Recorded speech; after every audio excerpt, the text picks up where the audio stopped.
예수께서 비유로 여러 가지를 그들에게 말씀하여 이르시되 씨를 뿌리는 자가 뿌리러 나가서. 아멘. 자, 오늘은 말씀드린 대로 천국에 대한 말씀을 묵상해 보도록 하겠습니다. 오늘 주님께서는 마태복음 13장에서 천국에 대한 말씀을 비유로 하신 이유가 이사야의 예언을 예로 들면서 너희가 듣기는 들어도 깨닫지 못하고 보기는 보아도 알지 못하게 하기 위해서 비유로 말씀하셨다. 곧 너희들에게는 이 비밀이 허락되었으나 그들에게는 허락되지 않았다라고 하면서 마태복음 13장을 통해서 7가지 비유를 통해 천국의 세 방면이 있음을 우리들에게 말씀하고 있는 것을 볼 수가 있습니다. 자, 마태복음 13장을 보면은 모두 7가지 비유가 나오는데요.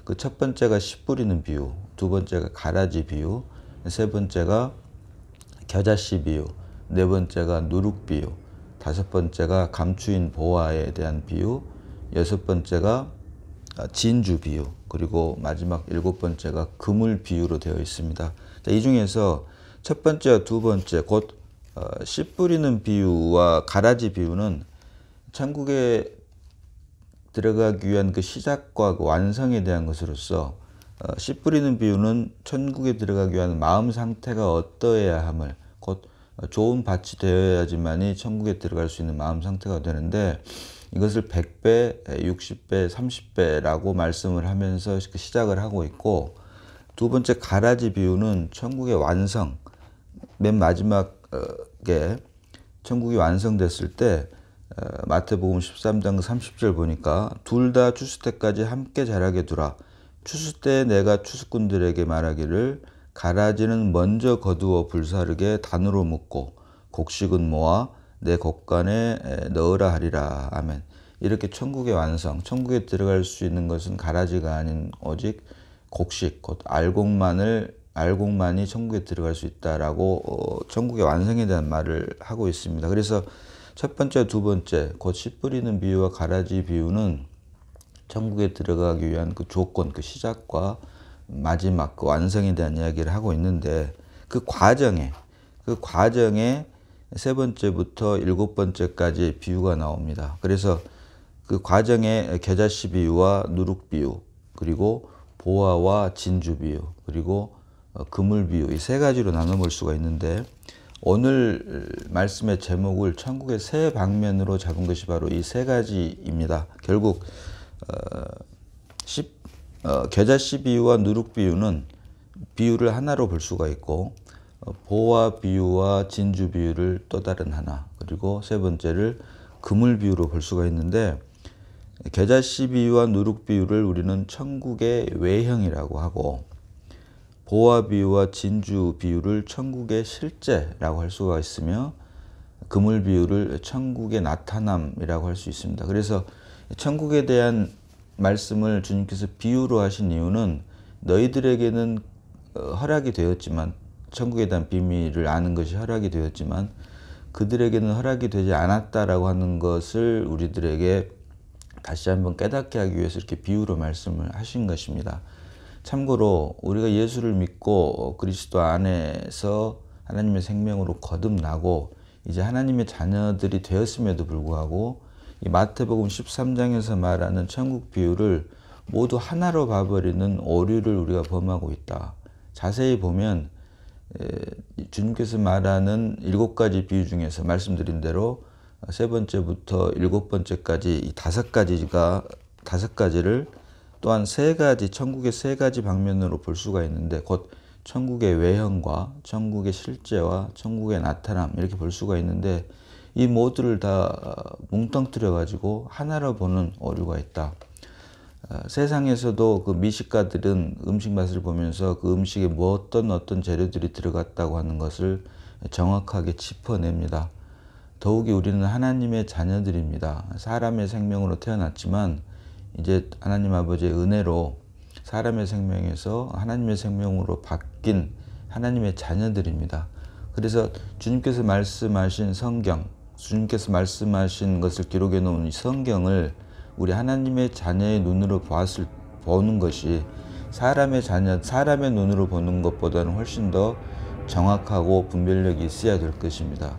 그래서 주님께서 말씀하신 겨자씨 비유와 누룩 비유, 그리고 감추인 보화 비유와 진주 비유, 그리고 맨 마지막 그물 비유가 어떤 차이가 있는 것을 우리가 말씀을 통해서 분별해낼 수가 있어야 되는데, 성경의 해석의 기본 원칙은 사사로이 풀지 않는 것입니다. 사사로이란 말은 개인적으로 풀지 않는 것은 물론이고, 또 하나 그 문장을 독단적으로 떼어내 가지고 그 하나로만 가지고 해석을 하면 되는 것이 아니라 성경 전체의 흐름, 그리고 문맥의 전후 좌우를 연결시켜서 봐야 된다라고 했을 때, 이 마태복음 13장에 나오는 모든 비유는 모두 일관성이 있는 원칙이 있다.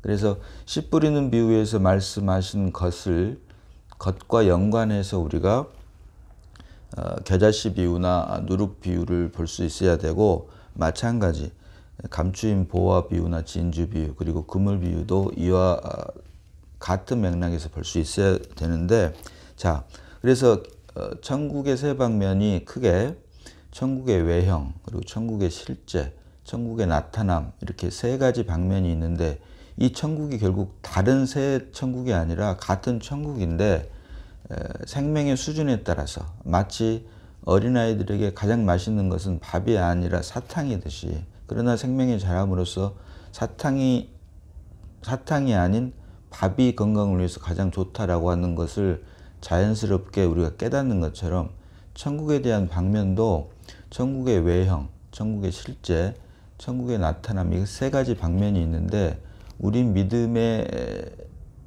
수준이, 믿음의 정도가 어느 정도이냐에 따라서 주님께서 말씀하신 겨자씨 비유나 누룩 비유에 속한 믿음이 있을 것이고, 감추인 보화나 진주에 속한 믿음이 있을 것이고, 그리고 그물에 속한 믿음이 있다라고 하는 것. 그래서 겨자씨 비유와 누룩 비유가 왜 천국의 외형에 속해 있고, 감추인 보화와 진주 비유는 천국의 실제이며, 그물 비유는 천국의 나타남에 관한 것인가라고 하는 것을 우리가 말씀을 통해서 살펴볼, 분별해낼 필요가 있다라고 하는 것입니다. 그래서 그 첫 번째가 천국의 외형에 속한 비유가 바로 겨자씨 비유와 누룩 비유라고 말씀을 드렸는데, 자, 겨자씨 비유를 봅니다. 겨자씨 비유를 보면 마태복음 13장 31절 봅니다. 마태복음 13장 31절. 또 비유를 들어 이르시되 천국은 마치 사람이 자기 밭에 갖다 심은 겨자씨 하늘 같으니, 32절로 이는 모든 씨보다 작은 것이로되 자란 후에는 나물보다 커서 나무가 되매 공중의 새들이 와서 그 가지에 깃들이느니라. 아멘. 자, 개역 한글에는 나물보다 커서 나무가 되매라고 번역을 해놨는데, 개역 개정에는 풀보다 커서 나무가 되매라고 기록을 해놨습니다.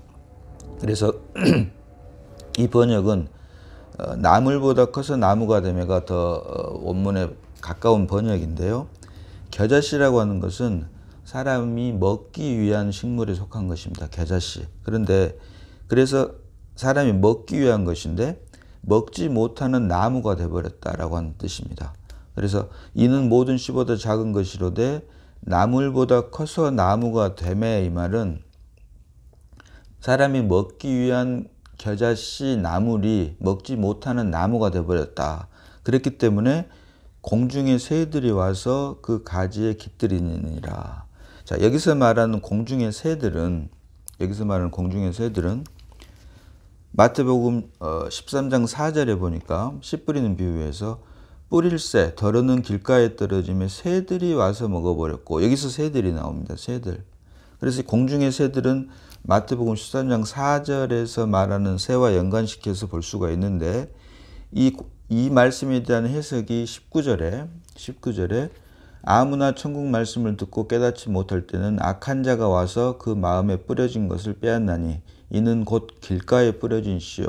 아멘. 그래서 결국 마태복음 13장 4절에서 말하는 길가에 떨어지며 새들이 와서 먹어버렸고 해서, 이 새는 결국 19절 보니까 악한 자가 와서 그 마음에 뿌려진 것을 빼앗나니 이는 곧 길가에 뿌려진 자요 라고 했으니, 마태복음 13장 4절에서 말하는 새는 결국 악한 자다, 악한 자다라고 할 수가 있습니다. 그래서 이와 연관해서 마태복음 13장 32절에 이는 모든 씨보다 작은 것이로되 자란 후에는 나물보다 커서 나무가 되매 공중의 새들이 와서 그 가지에 깃들이느니라. 곧 악한 자들이 와서 그 가지에 깃들인다라고 하는 말이 됩니다. 그래서 여기서 말하는 악한 자라고 하는 것은 겉으로는 하나님의 생명으로 거듭난 그리스도인이지만 실제 알고 보니 그렇지 않다. 곧 다르게 말을 하면 영에 속한 그리스도인이 아닌 육체에 속한 그리스도인이다라고 할 수 있는 것입니다. 이것을 또 다른 말로 하니까 믿음의 가장 초보, 곧 어린 아이와 같은 우유나 먹고 단단한 식물을 먹지 못하는 그런 말이 되는데요. 다시 말하면 믿음이 아주 천박한 사람들을 말을 한다라고 할 수 있습니다. 그래서 이는 모든 씨보다 작은 것이로되 자란 후에는 나물보다 커서 나무가 되매 공중의 새들이 와서 그 가지에 깃드니라. 이 말은 하나님의 그리스도의 생명을 누리고 공급하는 것이 아닌 종교 안에서 디모데가 말한 경건의 모양은 있지만 경건의 능력은 부인하는 자들이 모이는 곳이 바로 오늘날 초화롭게 예배당을 지어놓고 그곳에 모인 사람들을 공중의 새들로 비유한 말씀이다. 그래서 이것을 천국의 외형이다라고 할 수 있는데 이렇게 나물보다 커서 나무가 됐기 때문에 하나님의 생명이 없는 공중의 새들이 와서 종교의 모양만 낸 경건의 모양만 있는 이런 사람들이 와서 깃들이느니라 라고 하는 것으로 천국 비유를 들었는데 이것이 결국은 천국의 외형에 관한 것이고 이렇게 나물보다 커서 나무가 된 이유가 이어지는 33절과 연결해서 볼 수가 있는데 누룩 비유와 자 33절 봅니다. 또 비유로 말씀하시되 천국은 마치 여자가 가루 서말 속에 갖다 넣어 전부 부풀게 한 누룩과 같으니라. 누룩과 같으니라. 자 레위기 2장 11절 봅니다. 레위기 2장 11절입니다. 너희가 여호와께 드리는 모든 소제물에는 누룩을 넣지 말지니 너희가 누룩이나 꿀을 여호와께 화제로 드려 사르지 못할지니라. 아멘. 하나님께 소제로 제물을 드릴 때 꼭 반드시 넣지 못할, 절대로 넣어서는 안 될 게 바로 누룩과 꿀이다. 누룩과 꿀. 여기서 누룩이 뜻하는 영적 의미는 죄를 상징을 하고 꿀이 의미하는 것은 세상적인 것을 말을 하는데 이렇게 누룩과 꿀을 하나님께 드리는 소제에 넣지 못하게 했다. 왜? 누룩이라고 하는 것은 변하게 하고 부풀리게 하는 것입니다. 본질에서 변하게 하고 부풀리게 하는 것이 바로 누룩이기 때문에 이 누룩을 넣지 못하게 했는데 자 33절 보니까 또 비유로 말씀하시되 천국은 마치 여자가 가루 서말 속에 갖다 넣어 전부 부풀게 한 누룩과 같으니라. 여자가 부풀게 한 누룩과 같다. 여기서 가루 서말이라고 하는 말입니다. 가루 서말은 충분한 만큼 다시 말하면 완성된 만큼의 양을 말을 합니다. 그 가루 서말 충분한 양을 갖다 넣어 부풀게 한 누룩과 같아. 본질에서부터 변하게 하고 부풀게 한 누룩과 같은데 여기서 말하는 여자가 구약에서는 이세벨을 상징을 하고 신약에 와서는 계시록 18장 2절 봅니다. 계시록 18장 2절. 자, 힘찬 음성으로 외쳐 이르되 무너졌도다 무너졌도다 큰 성 바벨론이여 귀신의 처소와 각종 더러운 영이 모이는 곳과 각종 더럽고 가증한 새들이 모이는 곳이 되었도다. 자, 여기서도 새들이라고 하는 말이 나옵니다. 새들. 여자가 성경이 말하는 여자 세 종류의 여자가 나옵니다. 과부, 처녀, 신부 이렇게 세 가지 여자가 나오는데 여기서 말하는 여자는 주님을 신랑으로 모시지 않고 주님이 없는 세상 사람들을 상징하는 과부가 이제 주님을 영접함으로 주님의 아름다운 신부가 되고 그 과정에서 처녀로서 정결한 삶을 살아야지만이 마침내 주님의 신부가 된다. 과부에서 처녀로 그리고 처녀에서 신부가 되는 과정을 여자로 비유를 하고 있는데 오늘 마태복음 13장 33절은 그랬던 여자가 과부에서 처녀로, 그리고 처녀에서 신부가 되어야 되는데 그렇게 하지 못하고 그 여자가 가루사말 속에 갖다 넣어 전부 부풀게 한 누룩과 같으니라. 본질에서 변하게 하고 부풀게 한 누룩과 같이 돼버렸다. 그래서 여기서 말한 이 여자는 말씀드린 대로 이세벨을 말을 하고, 영적으로는 이세벨을 말을 하고, 그리고 맨 마지막에 새 예루살렘이 되지 못하고 무너져 버릴 수밖에 없는 바벨론을 의미를 하고 있는 것이다. 그래서 이 누룩 비유는 결국 천국의 외형, 곧 겨자씨 비유와 마찬가지로 이 누룩 비유는 천국의 본질에서 벗어나게 하고 부풀리게 한, 본질을 변하게 하고 부풀리게 하는 천국의 외형이라고 할 수가 있다.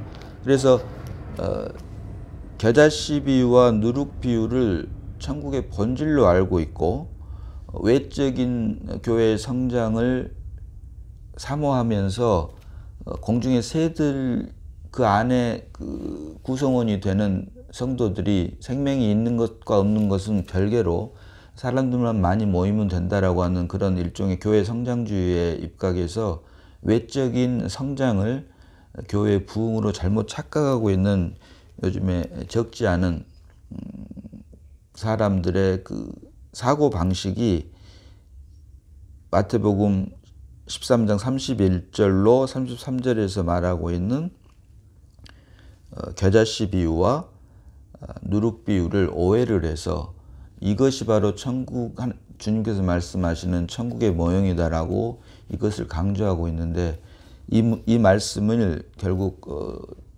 전후 좌우 문맥을 따져놓고 보면은 결국 천국의 본질이 아닌 천국의 외형을 말을 하고 있는 것이다 라고 하는 것을 우리가 볼 수 있다고 하는 것입니다. 그래서 이와 같은 겨자씨 비유와 누룩의 비유를 마친 다음에 가라지 비유에 대한 설명을 다시 주님께서 하면서 가라지 비유를 끝나는 부분에서 풀무불에 던져 넣으리니, 마태복음 13장 40절 봅니다. 마태복음 13장 40절.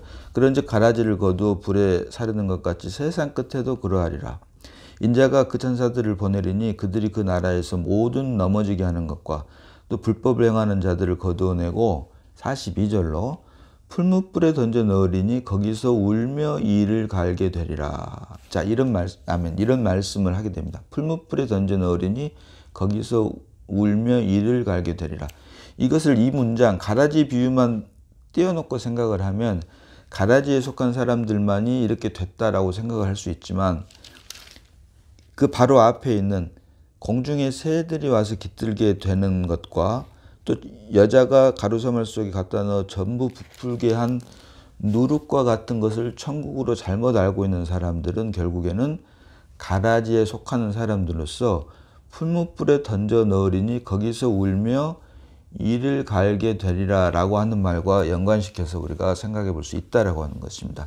그래서 이어지는 말씀이 바로 감추인 보화와 진주, 그리고 그물에 대한 비유가 연속으로 나오는데, 세 가지 비유가 연속으로 나오는데, 여기서 감추인 보화와 진주에 대한 비유가 결국은 교회 시대, 곧 성령 시대, 지금 우리 성령을 통해서 교회 시대를 살고 있는 우리들에게 말을 하고 있는 교회 실제에 대한 이야기, 결국 교회 예표라고 할 수가 있겠죠. 하지만 천국의 실제에 대한 이야기가 바로 감추인 보화 비유와 진주 비유다. 그래서 44절 보니까 천국은 마치 밭에 감추인 보화와 같으니 사람이 이를 발견한 후 숨겨두고 기뻐하여 돌아가서 자기 소유를 다 팔아 그 밭을 사느니라. 감추인 보화가 있는 곳이 밭이기 때문에 그 밭 전체를 샀다라고 하는 것이 감추인 보화 비유이고, 45절로 46절 보니까 또 천국은 마치 좋은 진주를 구하는 장사와 같으니 극히 값진 진주 하나를 발견하며 자기 소유를 다 팔아 그 진주를 사느니라. 아멘. 자, 감추인 보화 비유와 진주 비유 공이 자기 소유를 다 팔아 그 밭을 사고 자기 소유를 다 팔아 그 진주를 사는데, 자기 소유를 다 파는 것은 공이 같은데, 감추인 보화를 발견한 사람은 감추인 보화를 사기 위해서 밭을 샀지만 좋은 진주를 발견한 사람은 진주를 발견하기 위해서 바다를 산 게 아니고 진주 하나를 샀다라고 하는 것이 차이입니다. 똑같이 공이 자기 소유를 다 판 것은 같지만 감추인 보화를 사기 위해서는 감추인 보화를 담고 있는 그 밭을 샀고 진주는 그 진주 하나를 샀다. 바다를 사는 게 아니고 진주 하나를 샀다. 이것이 다른 점이다. 결국 이것이 성령 시대에, 교회 시대에 우리가 살고 있는 천국의 실제다. 즉 육신으로부터 물려받은 모든 천연적인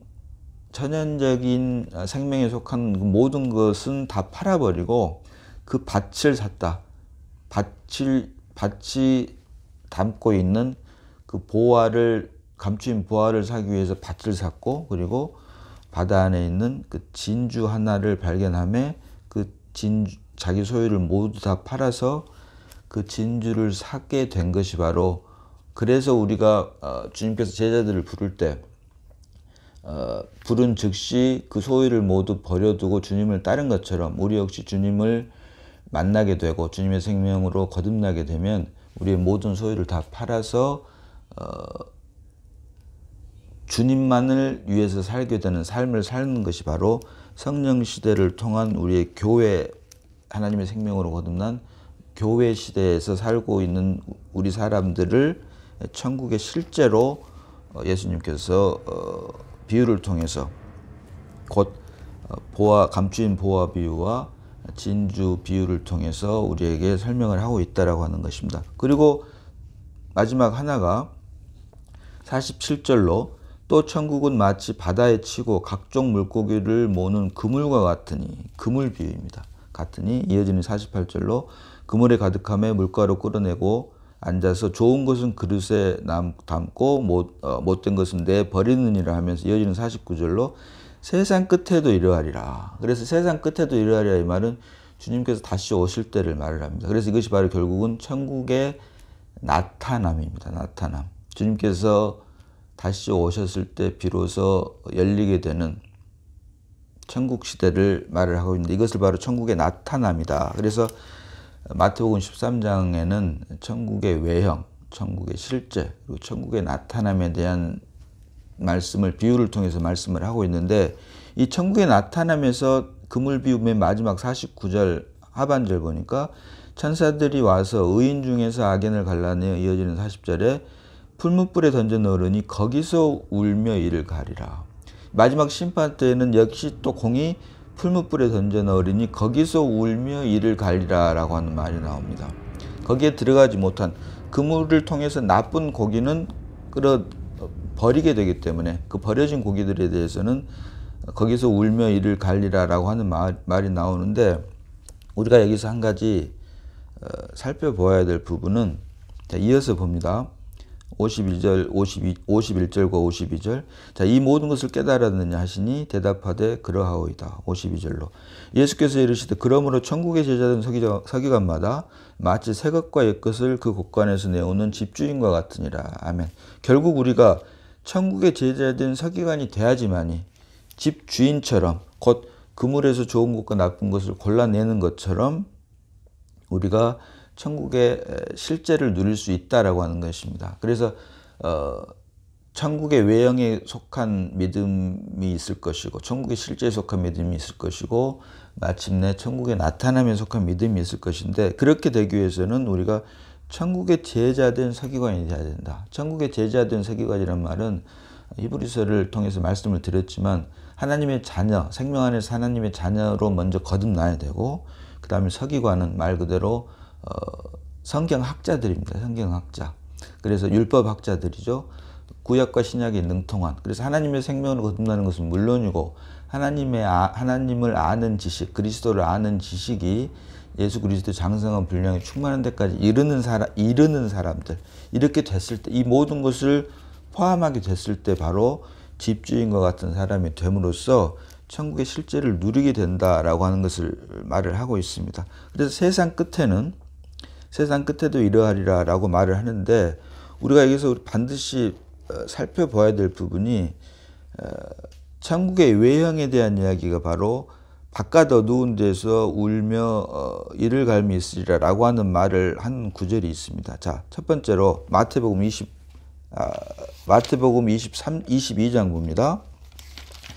마태복음 22장 보면은 혼인잔치 비유가 나오는데, 여기서 예복을 입지 않은 사람을 어떻게 하는 거에 대한 말이 나옵니다. 자, 마태복음 22장 12절로 봅니다. 마태복음 22장 12절로 이르되 친구여 어찌하여 예복을 입지 않고 여기 들어왔느냐 하니 그가 아무 말도 못하거늘 이어지는 13절로 임금이 사원들에게 말하되 그 손발을 묶어 바깥 어두운 데 내어 던지라. 거기서 슬피 울며 이를 갈게 되리라 하니라. 이어지는 14절로 청함을 받은 자는 많되 택함을 입은 자는 적으니라. 아멘. 아멘. 혼인잔치에 초대를 받았는데 예복을 입지 않았다고 바깥 어두운 데서 슬피 울며 이를 갈미 된다. 이를 갈며 슬피 울며 이를 갈게 된다라고 하면서 청함을 받은 자는 많되 택함을 입은 자는 적다라고 말을 합니다. 그래서 우리는 여기서 청함을 받은 것과 택함을 입은 것에 대한 것을 묵상을 해봐야 되는데, 청함과 택함은 결국 은혜와 상급에 관한 이야기입니다. 은혜와 상급. 청함은 누구나 받을 수 있습니다. 은혜로. 그러나 택함은 상급의 어떠함에 따라서 받을 수가 있는데, 여기에 대한 말이 마태복음 25장에 달란트 비유를 하고 있습니다. 달란트 비유. 5달란트 받은 자가 5달란트를 남기고 2달란트 받은 자가 2달란트를 남긴 자들에게는 칭찬을 하셨지만, 1달란트 받은 자가 땅에 묻어 놓았다가 땅에 감춰 두었다가 1달란트만 갖다 주게 되자 그 주인이 대답하여 이르되 악하고 게으른 종아 나는 심지 않은 데서 거두고 해치지 않은 데서 모으는 줄을 내가 알았느냐라고 하면서 이 무익한 종을 바깥 어두운 데 내쫓으라. 거기서 슬피 울며 이를 갈리라 라고 말을 합니다. 근데 그 중간에 이런 말씀이 있습니다. 29절에 마태복음 25장 29절에 무릇 있는 자는 받아 풍족하게 되고 없는 자는 그 있는 것까지 빼앗기리라. 아멘. 자, 이 말씀이 오늘 본문 마태복음 13장 12절에 무릇 있는 자는 받아 넉넉하게 되되 없는 자는 그 있는 것도 빼앗기리라. 아멘. 일맥상통한 말씀을 하게 됩니다. 그래서 우리가 혼인잔치 비유, 예복 비유와 또 포도원의 품꾼 비유를 비교해서 우리가 볼 수 있어야 되는데, 포도원의 품꾼 비유는 은혜에 대한 이야기고 혼인잔치의 예복 비유는 상급에 관한 부분입니다. 이것이 바로 있는 자는, 오늘 본문 마태복음 13장 12절에 말하는 무릇 있는 자는 받아 넉넉하게 되되 없는 자는 그 있는 것도 빼앗기리라. 다시 말하면 하나님의 생명으로 거듭났다면 그 생명의 인도하심을 따라 반드시 우리가 상급을 받을 수 있게 돼야 된다. 그래야지만이 바깥 어두운 데 가서 일을 가는 일이 없게 된다. 그래서 이 바깥 어두운 데서 일을 간다는 이 사람들은 지옥에 간다는 말, 불못에 들어간다는 말이 아니고 천년 동안 그리스도와 함께 왕노릇 하지 못하고 그 천년 동안의 시간에 하나님의 당금들을 받아서, 연단을 받아서 마침내 새 하늘과 새 땅인 새 예루살렘에 들어가게 되는데, 그 천년 동안 결국 새 예루살렘에 들어가기 위해서 생명의 자람을 하나님께서 주시는 환난과 역경을 통해서, 이것은 무너뜨리기 위한 것이 아니고 연단하기 위한 것인데, 그것이 바로 바깥 어두운 데서 이를 갈며 울 만큼 그 고통이 상상을 할 수 없을 정도로 크기 때문에 이것이 바로 상급을 받지 못한 자들로 하여금 상급을 받기 위한 과정이다. 결국 지옥이나 불못에 떨어뜨리는 것이 아닌, 그래서 한 번 구원은 영원한 구원이라고 하는 말이 여기서 있게 된다라고 하는 것입니다. 아무쪼록 주님께서 말씀하신 마태복음 13장을 통해서 말씀하신 7가지 비유를 통해서 씨 뿌리는 비유와 가라지 비유, 그리고 겨자씨 비유, 누룩 비유, 보화 비유, 감추인 보화 비유, 진주 비유, 그물 비유 이렇게 있는데, 여기에 3가지 천국의 외형, 천국의 실제, 천국의 나타남, 곧 천국의 외형은 겨자씨 비유와 누룩 비유이고 천국의 실제는 감추인보와 진주 비유이며 천국의 나타남이 그물 비유. 이것은 각각 다른 천국을 말을 하는 것이 아닌 생명의 정도에 따라 천국에 대한 인식이 서로 다른 것이고, 이것은 한 천국의 세 가지 방면을 믿음의 정도에 따라서 주님께서 비유로 설명하고 있는 것이다 라고 하는 것을 우리가 말씀을 통해서 볼 수가 있다. 중요한 것은 우리 모두가 마태복음 13장 52절에서 결론의 말씀을 하는 것처럼 천국의 제자된 서기관마다 마치 새 것과 옛 것을 그 국간에서 내어오는 집주인과 같으니라. 집주인이 되기 위해서는 천국의 제자된 서기관, 곧 하나님의 생명으로 거듭나는 것은 물론이고 이제 그리스도의 장성한 분량까지 그 생명이 자라나야 된다라고 하는 것을 주님께서 말씀하고 있다라고 하는 것입니다. 자, 오늘은 여기까지 보도록 합니다. 자, 아버지 하나님 은혜를 감사합니다. 우리 모두가 하나님의 은혜로 천국의 제자된 서기관이 되므로 집주인과 같은, 곧 주님과 같은 생명의 수준으로 자랄 수 있도록 주님 은혜 내려주심을 감사드립니다.